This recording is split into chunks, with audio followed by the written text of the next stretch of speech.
Welcome to Samba Samba. Enjoy the video.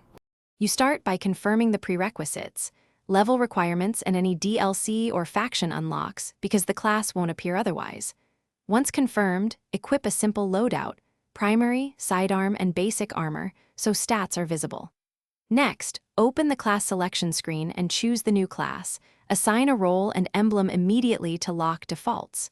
This gets you out of menus and into practical testing. Make sure to note base attribute changes so you can compare progression.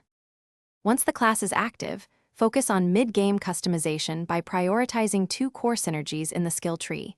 This yields the biggest power jump. Then swap attachments and mods one at a time, because you need to measure effects on mobility and damage without confounding changes.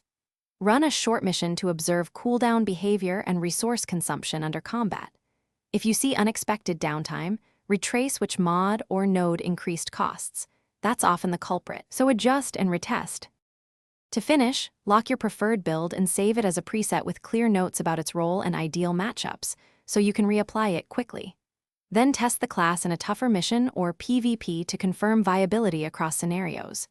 If something breaks, wrong stats, missing perks, do not reset everything at once. Instead, revert the most recent change and retest. This targeted rollback finds the problem faster and keeps progress intact while you correct the issue. Thanks for watching. Consider subscribing if we helped you.